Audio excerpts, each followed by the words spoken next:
secretary wethu simdedele insizwe efike yaklini iHarding kwancane indawo. Siyabonga. Sanibonani bafowethu.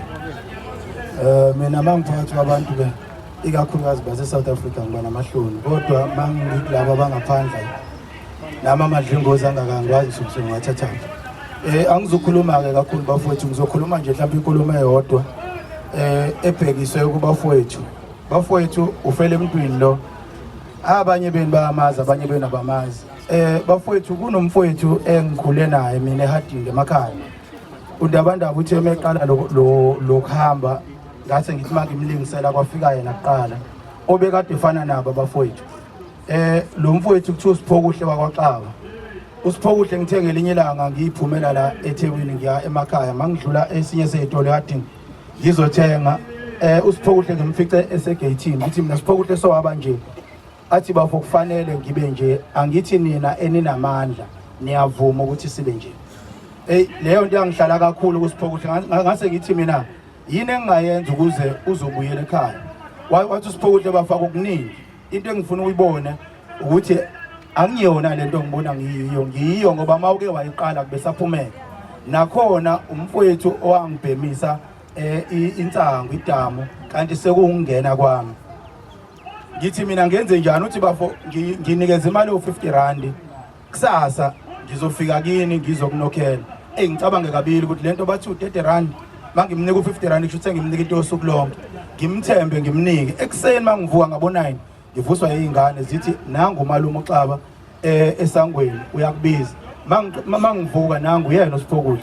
Hawu ukibelile ngale mali, angikibelile baba. Ngiyenzela ukuthi ubone ukuthi angikho la kulento kodwa maso kulento kunzima ukuphuma. Usengitshena ke into eyodwa ngaphambi kokuthi ahambe, uthi ngicela ungizamele indawo la ngizohlala khona.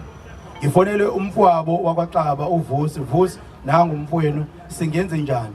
Athi ubafaka ahambe aye ekhaya bese ngimthekela izinto zokugqoka nento zokudla abe umuntu oyohlala ekhaya. Meyohlala ekhaya konakala ukuthi athunywe edrobheni. Abuyele kulento ngiphinde ngimficela kulento. Siphokuhle kwenzakaleni uthi bafo lento angiyazi ukuthi nani. Akhona ukuqaleka kodwa uyabona ukuthi khona imimoya ekhona la kulento.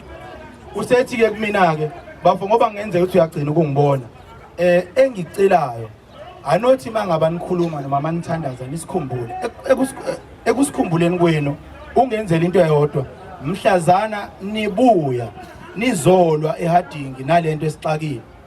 Wongenza mina ngibe isibonelo sabantu abahlulwa lo muntu engikhuluma ngayo akasekho wahamba.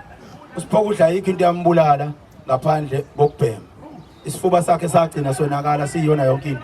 Ingakho uma ungibona mangifica abafowethu laba abadayisela abafowethu indlela yokukhuluma nabo kumina ihlukile. Ayifani nomuntu engikhuluma naye ngoba nesitolo noma ngoba ngimfice edayisa. Cha, lo ngiyakwazi ukumthetha bafo cela uvale ubuyele ekhaya, lo msebenzi uzokwenziwa abantu base South Africa. Kodwa engimfice edayisa ngiyaphoqa ukuthi ngiyivale ikamera. Okunye nokunye suke sokubona ngale kwabo. Ngiyazi ukuthi le msebenzi inabafowethu abangemumva abaphila ngayo. Inhloso akuyona ukubalambisa kodwa imibuzo esiba nayo ukuthi kuhle yini mase kunje. Wena makuyingane yakho ngoba ingane zabo ifunda ezikoleni ezinkulu nenamagama futhi zihamba kuma malls anzima kakhulu. Ezobani ingane kumele zibe nje. So iningi lezingane ezinjena ke ingane ezalwa omama kuphela, obaba bangabibikho. So thina bobaba kufanele sibe abanye babantu ababhenywayo ngoba asibasupport oma bengane zethu. Zigcina izingane zithathela imithetho sizoba kanje. So lilonke ke bafowethu mina ngiyiNazaretha njengoba kuyisabatha kumele ngabe ngisesontweni. Ingakho makukhulekwa ngivesane ngaguqa. Sinomancinza wena ushembe mfihla yena. Okungcono sinomancinza samaNazaretha thina. So kumele ngabe sisesabatheni kodwa ngokubuhlungu nanokusupport abafowethu into enhle abayenza sithe asibe la. So ngamanye amazwi ke bafowethu mina ke ushembe ngimthandaza. Ngiyamthandaza ukuthi angene enhlizweni zenu nasengqondweni zenu anenze nikhumbule emakhaya. Abanye bayibenu ngiyazi ukuthi emakhaya kunzima ukukhumbula ngoba khona omamncane abanganifuni.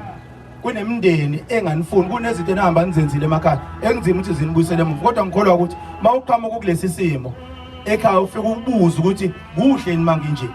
Ilekeleleni ngiphume la kulento. So ngamanye amazwi ke bafowethu ushemba kabe nani amathongeni abanikhumbule ngoba nizelanga ukuzojika emhlabeni njoba sisonke la akekho ozojika emhlabeni umuntu nomuntu mayefika emhlabeni unento azoyenza ingako uzala ufumbethe umbuzo kufanele ube nawo uzokwenzani akekho umuntu ozoba nje la emhlabeni akekho futhi umuntu ozoba ilento esizwe emhlabeni so impendulo umuntu nomuntu kumele abe nempendulo njengobulana uzokwenzani ithini impendulo yalona nani ke bafowethu kunento enizoyenza la yekeni leni yenzayo ngiyanithandazisa ngiyanikhulekisa ayiphuma iphele leni yenzayo ebese uba nento ozoyenza emhlabeni njoba khona imoto eyenziwa umuntu njoba khona ifoni eyenziwa umuntu wena uzokwenzani so wona mbuzo enginawo lo uma uhulumeni enazo impendulo zokuthi laba bantu abakanje yini ababezoyenza emhlabeni so iyona nto abona ingcono yini le ngoba lilonke sithi uhulumeni akasilekelele akabheke labantu abathande nathi asikhumbule akekho umuntu esilwa naye kodwa into esilwa nayo ilesi sizwe